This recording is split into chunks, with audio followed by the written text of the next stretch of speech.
Praise the Lord loving people of God. आज की सुंदर सुबह हम फिलिपियों की पत्री chapter 4 versus starting from 4 to 6 and 10 to 13 पर मेडिटेट करने जा रहे हैं।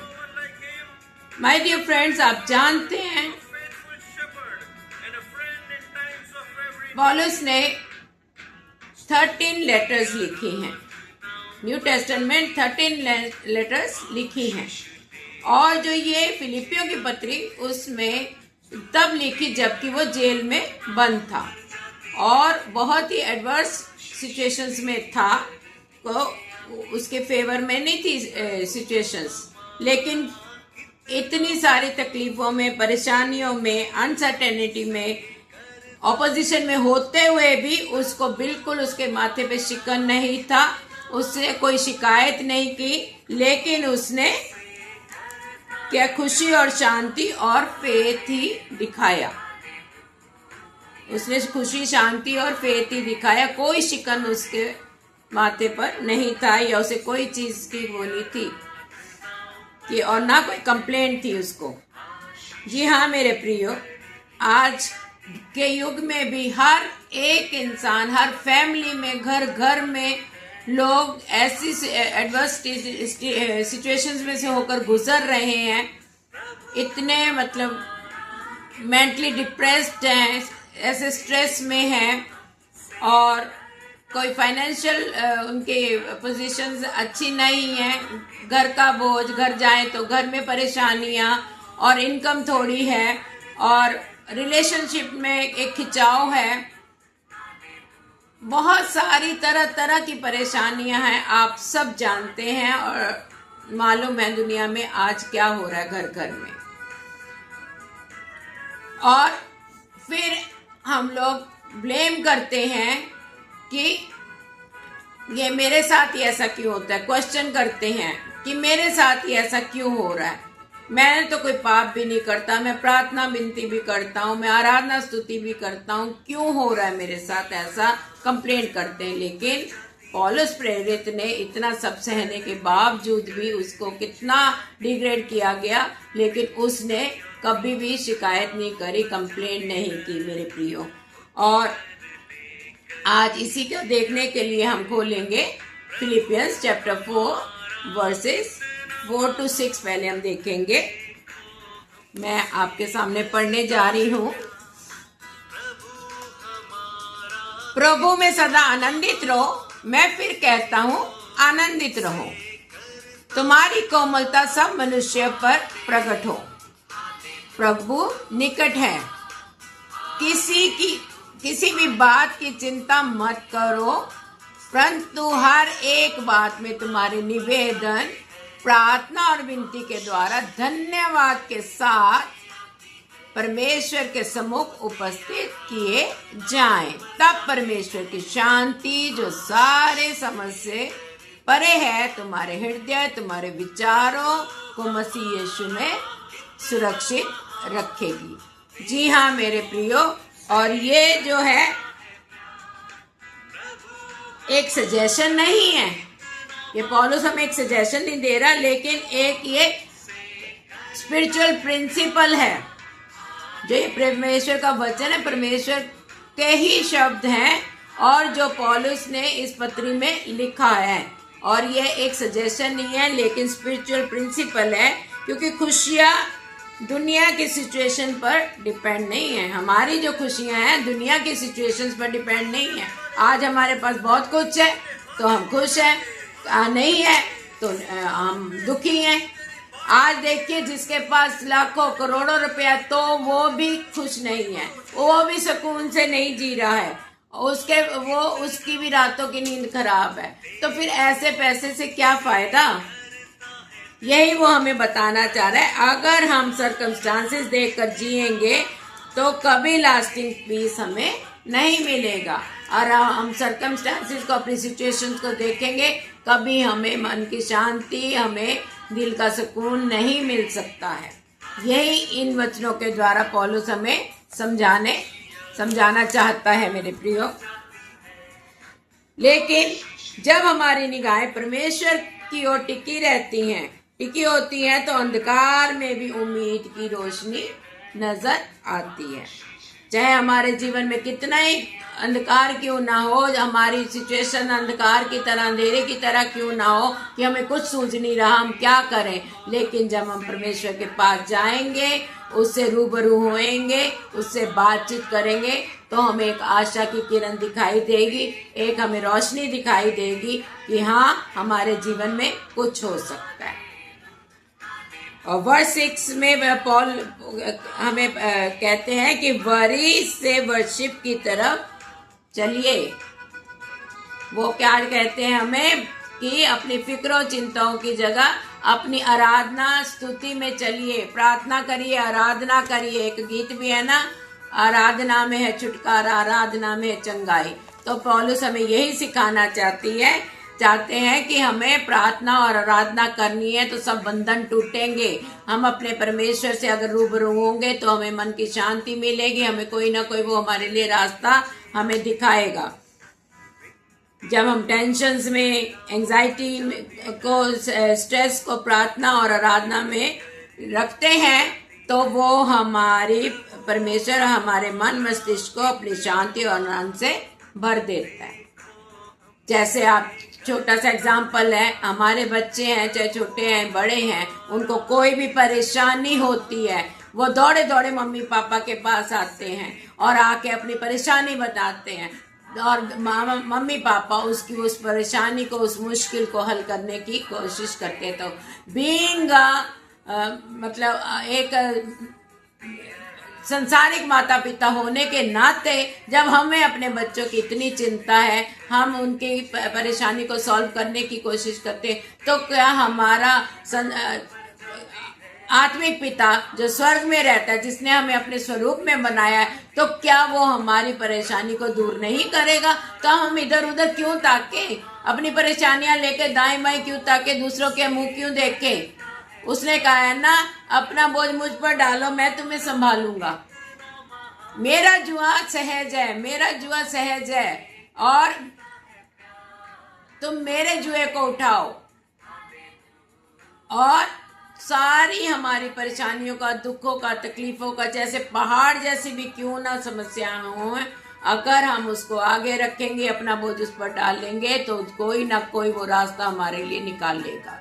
और ये मेरे गवाहियां है जीवन की, ये मेरी जीवन की गवाहियां है। पिछले महीनों में मैं कितनी परेशान थी, कुछ नहीं सूझ रहा था, टूट रही थी, बिखर रही थी, शायद कोई और होता हार्ट अटैक हो जाता, लेकिन उसके वचनों ने मुझे संभाला। मुझे ऐसे लोग परमेश्वर ने दिए जिन्होंने मुझे एनकरेज किया, उसकी वर्सेस के द्वारा, उसके स्पिरिचुअल गीतों के द्वारा, आराधना स्तुति के द्वारा मैं उन बंधनों से बाहर निकली हूँ, उन बंधनों से बाहर निकली, और मेरा सब काम बेस्ट हुए हैं।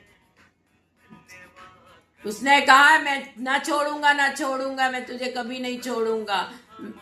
वो सब कुछ नया कर देता है, मेरे घर को नया करा, मेरे जीवन को नया करा, मुझे जीने की चाहत दी है, उम्मीद दी है, क्योंकि वो मुझे बचाता आ रहा है, कई बार से मौत के मुंह से बचाता आ रहा है। उसका कोई मकसद है मेरे जीवन में, तो अपने बच्चों को कभी नहीं छोड़ता। हम उसकी तरफ देखते तो सही, जब हम उसकी तरफ टिकटिकी लगाते हैं, वो हमारी प्रार्थना को सुनता है और हमें हमारे दुखों, तकलीफों, बीमारियों, चाहे वो कैसी ही सिचुएशंस क्यों ना हो, सब सिचुएशन से वो हमें बाहर निकालता है। ऐसा ऑसम हमारा लिविंग गॉड है। वो झूठ नहीं बोलता, मनुष्य नहीं है कि झूठ बोले। उसके वायदे हाँ और आमीन के साथ पूरे होते हैं। ये वचन झूठा वचन नहीं है, वो उसके मुख के बोल हैं।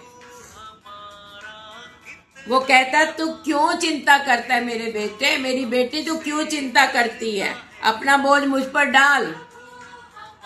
हमारी अंडरस्टैंडिंग फेल हो सकती है, लेकिन परमेश्वर की जो शांति, वो इम्पॉसिबल सिचुएशन को भी पॉसिबल सिचुएशन में बदल सकती है। हमें लगता है हम कुछ नहीं कर सकते या कुछ नहीं हो सकता, सब मरी हुई परिस्थितियां लगती हों, लेकिन परमेश्वर उन मरी हुई स्थितियों में से भी हमारे लिए मिरेकलस काम कर सकता है। जब हम सारी तरफ से आंखें बंद हो जाती हैं, तो भी उसका काम हमारे जीवन में होता है, शुरू होता है।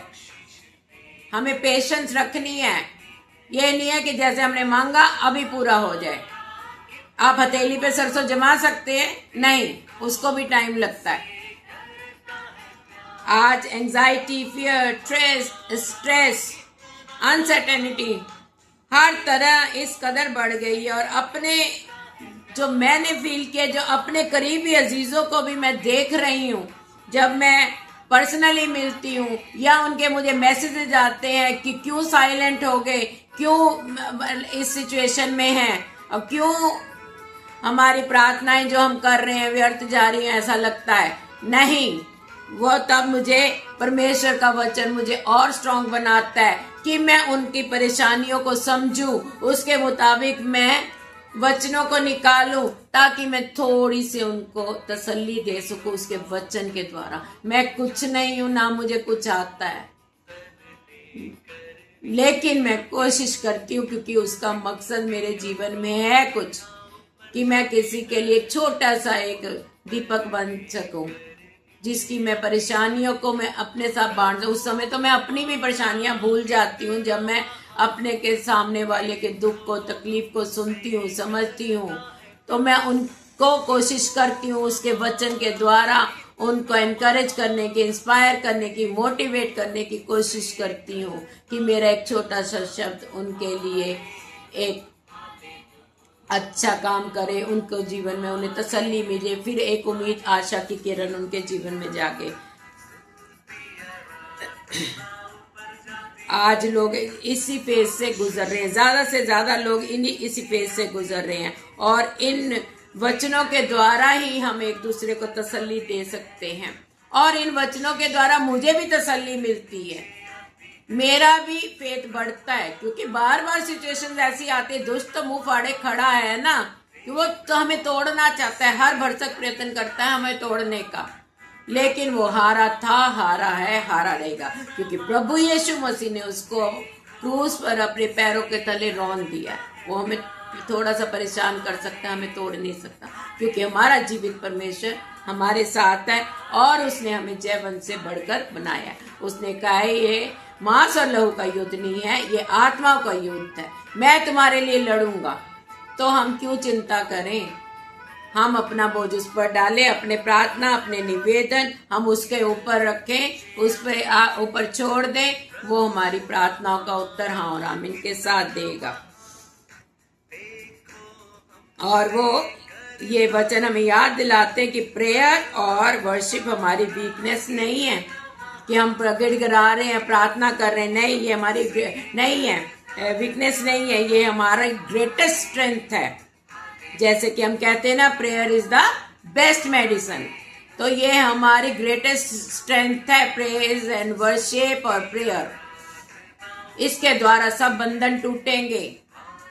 वो स्वर्गीय पिता हमारा सुनता है और हाँ और आमीन के साथ जवाब देता है। प्रभु यीशु मसीह उसके दाहिने ओर बैठा है और हमारी प्रार्थना निवेदन वो पिता तक पहुंचाता है, और परमेश्वर उसका उत्तर देता है। हमारी जैसी भी नीड है, जैसी भी हमारे सपने हैं, अगर उसके अनुरूप है और हम उसके ऊपर छोड़ते हैं, उसके मुताबिक चलते हैं, तो कोई ऐसा हो नहीं सकता कि वो हमारे ड्रीम्स को पूरा ना करे। वो अपने हेवनली ट्रेजर्स को खोल के हमारी सब ख्वाहिशों को, सब सपनों को पूर्ण करने की सामर्थ्य रखता है। ऐसा सामर्थ्य हमारा परमेश्वर है। वो ऐसे ऐसे द्वार खोलता है जो हमने कभी सोचे ना हो, जो हमारी आंखों ने देखे ना, हमारे कानों ने ना सुने हो और हमारे हृदय में न समाये। वो ऐसे ऐसे अद्भुत काम करने वाला हमारा परमेश्वर है। आगे हम देखेंगे फिलिपियंस चैप्टर 4 वर्सेस 10 to 13। मैं प्रभु में बहुत आनंदित हूं कि अब इतने दिनों के बाद तुम्हारी चिंता मेरे विषय में फिर जागृत हुई है। निश्चय तुम्हें आरंभ में भी इसका विचार था, पर तुम्हें अवसर ना मिला। यह नहीं कि मैं अपनी घटी के जिस दशा में हूं उसमें संतोष करूं। मैं दीन होना भी जानता हूं और बढ़ना भी जानता हूं। हर एक बात, हर सब दशाओं में मैंने तृप्त होना सीखा है। भूखा रहना, तृप्त होना, भूखा रहना और बढ़ना घटना सीखा है। वर्ष 13, जो मुझे सामर्थ्य देता है उसमें मैं सब कुछ कर सकता हूँ। जी हाँ मेरे प्रियो, यहाँ पर पॉल कंटेंटमेंट के बारे में का सीक्रेट जो है हमारे साथ शेयर करते हैं। वह कहते हैं कि उन्होंने हर सिचुएशन में जीना सीख लिया है। सुख में, दुख में, अमीरी में, गरीबी में, हर एक परेशानी में उन्होंने जीना सीख लिया है। हम भी सेटिस्फाइड थे, जो कुछ हमारे पास था हम भी सेटिस्फाइड थे। हमें परमेश्वर ने किसी चीज की घटी नहीं रखी। जब हम इस घर में आए थे, लोग कहते थे, मेरे हस्बैंड के लिए कहते थे हिंदी पढ़ानी चाहिए, जबकि हमने ना ट्यूशंस करी, ना हमने किसी तरह की दिलो जान से जो हमें जॉब्स मिली थी उन जॉब्स को दिलो जान से किया। जो परमेश्वर का था परमेश्वर को दिया, जो कैसर का वचन कहता है कैसर का, गवर्नमेंट को दिया, उसके प्रति वफादार रहे। और आज जिस मुकाम पर हमें परमेश्वर ने पहुंचाया है, हमें धूल से उठाकर उसने यहाँ ऊंचे पे बिठाया। ये हमें कोई खूबी, कोई लियाकत नहीं, किसी तरह की भी नहीं, तो वो सब कुछ कर सकता है। हम हर बात में सेटिस्फाइड रहे। जब मेरी शादी हुई है, ये साइकिल से स्कूल जाते थे, रिक्शा से हम विजिटिंग करने जाते थे, पर हम ना किसी की चीज को देख के कुड़कुड़ाए, ना हमने किसी की होड़ करी। जो हमारे पास था उसमें सेटिस्फाइड रहे। मैं डंके से ये कह सकती हूँ, और जो पर्सनली हमें जानते हैं वो उन्हें सबको मालूम है। जो हमारे, और अब तक भी, जबकि मामा पापा मेरे हस्बैंड सब चले गए, हमारी पेंशनेबल जॉब्स नहीं थी, और इनके कोविड में लाखों रुपया लगा। लोग इस तरह मेरे आए, लोगों में मतलब लेकर आए, मुझे कभी किसी से मांगना नहीं पड़ा। इस तरह प्रभु ने मेरे डिवाइन हेल्पर्स और सपोर्टर्स खड़े करे। तो ये किसकी वजह से? उसके प्रेम की वजह से, उसकी वफादारी जो हमने दिखाई, वो भी हमारे प्रति वफादार है, फेथफुल है। मेरे प्रियो, तो जब हम उसके आगे घुटने टेकते हैं, उसके आगे हम अपनी तकलीफों को रखते हैं, तो हमारे अद्भुत तरीके से पूरा करता है। जबकि कोविड के समय में हर एक जन परेशान था, किसी को सैलरी नहीं मिल रही थी, कोई जॉबलेस था, पर फिर भी 7 लाख मीन समथिंग लोगों ने मदद करी।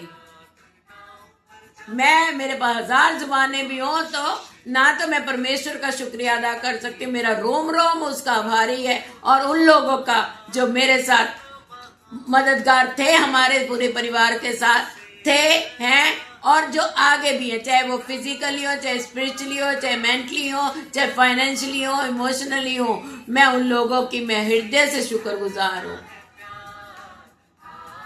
तो परमेश्वर ऐसा है मेरे प्रियो, तो हम क्यों चिंता करें। अब भी मैंने सोचा था, 5 साल मैंने सोचा था कुछ नहीं करूंगी, उसकी महिमा के लिए जीऊंगी, उसकी महिमा मेरे जीवन से होगी, क्योंकि उसने मुझे जीवित रखा है। मैं उसके, क्योंकि मैं 2-3 बार मैं मौत के मुंह से बची हूँ, तो उसका मेरे जीवन में कोई मकसद है। लेकिन प्रभु ने उसके साथ साथ मुझे एक और मिशन दे दिया। जब मैंने कहा था मैं दवाइयों पे नहीं जीऊंगी, मैं, हमारी कोई पेंशनेबल जॉब नहीं है, मैं खून पसीने की कमाई दवाइयों पर नहीं लगाऊंगी। आपने मुझे बनाया, मुझे जीवित रखना चाहते हैं, अपनी महिमा लेना चाहते हैं, तो आप मुझे बचाएंगे।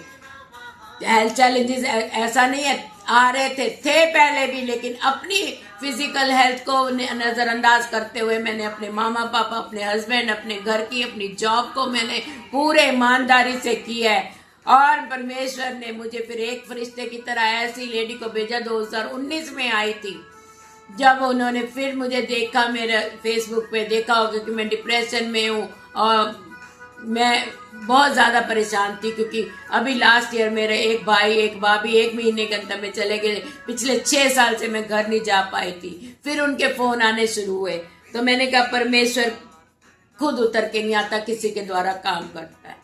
कई फ़ोन आए, फिर मैं गई तो मुझे इतना, मतलब वहाँ जाके इतने पॉजिटिव वाइब्स आई। ठीक है, मैं दवाइयाँ नहीं खाना चाहती, तो परमेश्वर हम खाना तो खाते हैं ना, सब लोग जीवित रहने के लिए खाना तो खाते हैं ना। तो मैं अगर अपना लाइफस्टाइल चेंज कर लूँ और अपना मैं खान पान सही कर लूँ, उसमें करेक्शन कर लूँ, तो मैं क्यों ना प्रभु की सेवा करूंगी, तंदुरुस्त रहूंगी, क्योंकि मैंने परमेश्वर से कहा है मैं दाऊद की तरह नाचते गाते तेरे राज्य में प्रवेश करूंगी। तो मैंने अपना खान पान बदला। मैं शुक्रगुजार हूँ उस मैम का भी, और प्रभु ने मुझे एक और मोटिव भी दे दिया कि वीडियो बनाने के द्वारा तो मैं लोगों की रूहें बचाने का काम कर रही हूँ, जैसे ये मैं बनाती हूँ, और हेल्थ वाइज भी लोगों को मैं अवेयर करके, ताकि वो डॉक्टरों में, मेडिसिन में, इन्वेस्टिगेशंस में सारे में पैसा क्यों खर्च करें। अगर हम अपने खान पान में पैसा लगाते तो हमारी बॉडी को ही लगेगा, क्यों ना हम मेडिसिन फ्री लाइफ जिए, एक ब्लेसेड लाइफ जिए और उसकी महिमा स्तुति बढ़ाई करें। इसी तरह पे ये वचन हमें कहता है, बताता है। और आजकल लोग क्या है, वो पॉल हमें कहते हैं कि उन्होंने हर सिचुएशन में जीना सीख लिया है, चाहे अबंडेंस हो या नीड हो या फुलनेस हो या हंगर हो। हमने, जैसे मैंने अभी अपनी टेस्टिमनी भी साथ साथ दी, और यह बहुत ही पावरफुल बात है, क्योंकि आज दुनिया कंटेंटमेंट को पोजेशंस में, मनी में और क्या है सक्सेस में ढूंढती है।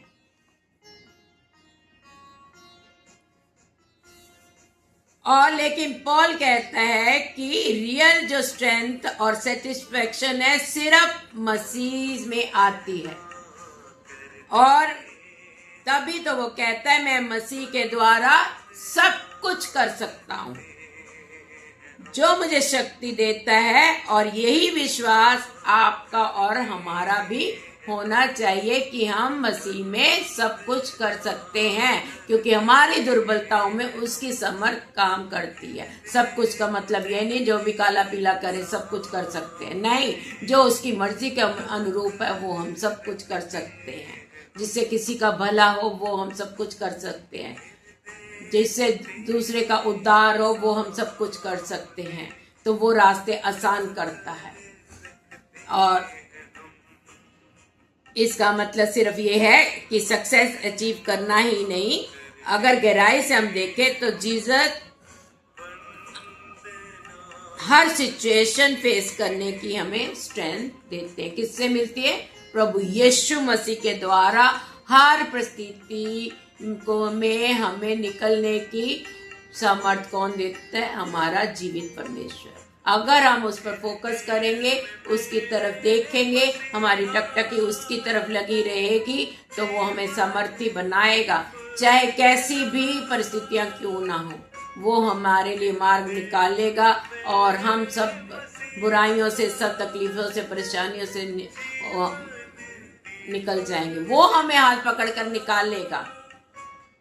विश्वास करने वाले के लिए कुछ भी असंभव नहीं है। वो हर सिचुएशन, चाहे वो स्ट्रगल्स हो, हमारा वेटिंग सीजन हो, डिसअपॉइंटमेंट्स हो, रिस्पॉन्सिबिलिटीज हो, या किसी भी तरह की बैटल्स हो, चाहे शैतान के द्वारा ही क्यों ना पैदा की गई हो, उनको फेस करने की स्ट्रेंथ हमें सिर्फ उससे ही मिल सकती है। हम अपनी स्ट्रेंथ से कुछ नहीं कर सकते। अगर कर रहे हैं हम समय बर्बाद कर रहे हैं। मेरे प्रियो, पॉल यह नहीं कह रहा कि लाइफ इजी होगी, बट पॉल वो कह रहा है कि हम यीशु के साथ कभी भी हेल्पलेस नहीं होंगे, कभी भी हेल्पलेस नहीं होंगे, क्योंकि वो हमारे दाहिना हाथ पकड़ के हमें निकालेगा। और हम ये भी कहते हैं ना, यहोवा मेरी ओर है तो मेरा विरोधी कौन हो सकता है। क्यों कहते हैं? क्योंकि वो हमारे साथ है। उसका वायदा है, मैं तुम्हें ना छोड़ूंगा ना त्यागूंगा, इस संसार के अंत तक मैं तुम्हारे साथ हूं। वो अनाथ और विधवाओं का पिता भी है, इसीलिए तो मैं जी रही हूं। उसने मुझे समर्थ दी है, नहीं तो मैं तो बिल्कुल टूट गई थी। इनकी ग्रेव पे मेरे आंसू नहीं निकले थे, पत्थर हो गई थी, क्योंकि मुझे इतना विश्वास था। लेकिन मैंने प्रभु को ब्लेम नहीं किया, मैंने क्वेश्चन नहीं उठाया कि प्रभु क्यों मेरे जब मैंने इतनी प्रार्थनाएं करी है क्यों ले गए आप इनको। मैंने भी अपना पूरा विश्वास दिखाया कि जैसे उसने यायर की बेटी को बचाया, मैंने डॉक्टर को कहा, उसने 4 दिन के लाजर को जिंदा कर दिया, इनको भी करेगा। डॉक्टर ने कोशिश करी पौन घंटा, फिर भी, लेकिन नहीं, फिर भी मैंने दोष नहीं दिया। जब मेरा दुनिया उजड़ गई थी, मेरा सब कुछ उजड़ गया था। आज छोटी छोटी बातों में हम उसको ब्लेम करते हैं। अच्छी चीजें मिलती तो थैंक्स करना भूल जाते हैं, फिर अपनी जिंदगियों में खो जाते हैं। बुराई का सेहरा उसके सर। जरा सोचिए, आज भी परमेश्वर हमें वही मैसेज देते हैं कि फियर से ज्यादा फेथ को चूज करें, वरी से ज्यादा प्रेयर को चूज करें, और कंप्लेनिंग से ज्यादा थैंक्स गिविंग पर फोकस करें। और हर बात में, हर सिचुएशन में हम धन्यवाद करेंगे, क्योंकि हम धन्यवाद करेंगे पहले से ही। वो पहले वो कर चुका होता है। हमें लगता है परमेश्वर शांत है, हमारी प्रार्थना नहीं सुन रहा, लेकिन वो उसने तो पहले ही कर दिया, हमारी परिस्थितियों को बदल दिया, हमारी स्टोरी को तैयार कर दिया है। वो अपने नियत समय पर आपको बताएगा भी। हमें पेशेंस रखनी है। जब हम परमेश्वर पर ट्रस्ट करते हैं, तब हमारी स्ट्रेंथ लिमिटेड नहीं रहती है, क्योंकि फिर हम अपनी पावर से नहीं बल्कि उसकी सामर्थ्य से जीतते हैं। हमारी स्ट्रेंथ लिमिटेड नहीं रहती है, थोड़ी सी नहीं रहती है। उसकी पावर से, उसकी स्ट्रेंथ से हम जीतते हैं। जब भी तुम कहते हैं ना, उसकी सामर्थ्य से मैं सब कुछ कर सकता हूँ। उसका वचन मेरे पाँव के लिए दीपक है, मेरे मार्ग के लिए उजाला है। तो वो हमारे लिए सीधे मार्ग तैयार करता है। वर्स 13 यही तो बताती है, मैं मसीह के द्वारा सब कुछ कर सकता हूँ या सब कुछ कर सकती हूँ जो मुझे शक्ति देता है। परमेश्वर आपको अपनी शांति दे, आप अपने आनंद से भरे। कैसी भी सिचुएशन हो मेरे प्रियो, परमेश्वर पर एटलीस्ट मैं हाथ जोड़ से आपकी विनती करती, परमेश्वर को कभी दोष मत दीजिए। उसने सबसे प्यार किया है, उन्होंने बुरों से भी प्यार किया, अच्छों से भी प्यार किया है। वो तो आए थे पापियों को बचाने के लिए, और उसने हमारे लिए अपना बेशकीमती लहू बहाकर हमारे लिए प्राइस पे की है। हम उसके खून खरीदे हैं, वो कैसे हमें छोड़ देगा? जब हम जिस्मानी माँ बाप अपने बच्चे बुरे से बुरे क्यों ना हो, 5 उंगलियां एक बराबर नहीं होती पूरे परिवार में, सब बच्चे अलग अलग तरह के होते हैं। मैंने पिछले वीडियो में बताया। तो जब हम बुरे होकर अपने बच्चों को अच्छी चीजें देना चाहते, तो हमारा स्वर्गीय पिता जिसने अपने स्वरूप में हमें रचा, अपने हाथों से रचा है, अपने नथनों का श्वास फूंका है, तो क्या वो हमें नहीं देगा? हमारी प्रार्थनाओं को अनसुना कर देगा? वो झूठ बोलता है क्या? नहीं। और मैं विश्वास करती हूँ कि ये वचन आपके हृदय में जरूर काम करेगा। और अगर किसी ने भी गलती से परमेश्वर पर दोष लगाया, परमेश्वर उंगली उठाई, उससे माफी मांगे। वो विशाल हृदय है। वो उसने तो हमारे गुनाहों को पीट के इतने पीछे फेंक दिया, पलट के नहीं देखा। हमारे गुनाह, हमारे पाप चाहे लाल चित्रों के भी समान हो, हिम की तरह श्वेत करने वाला परमेश्वर, ऐसा दयालु अनुग्रहकारी प्रेम करने वाला परमेश्वर। और अगर आपको ये वीडियो ब्लेसेड हुए हैं तो इसको लाइक और कमेंट जरूर कीजिएगा, और किसी न किसी के साथ शेयर कीजिए, ताकि आप भी उनके लिए आशीष का कारण बन सके। मैं नहीं, आप। मैं तो जो अपना काम कर रही हूँ, परमेश्वर ने दिया वो मैं कर रही हूँ, मैं बीज बो रही हूँ। अब आपका आगे काम है कि आप उस बीज को आगे नरिश करें, उसको आगे, उसको जैसे कहते हैं ना, जब हम एक बीज बोते हैं और क्या है, उसमें पानी खाद डालते तभी वो पौधा उगता है। तो मेरे प्रियो, इसलिए हम उस पर भरोसा रखिए और उस बीज को आगे दूसरों के साथ बांटिए, ताकि और लोग भी परमेश्वर पर भरोसा रख के सब बंधन टूट जाएंगे, कैसी परेशानियां हो सब दूर हो जाएंगे। God bless you all and be with you throughout the day and forever till the end of this world. Thank you.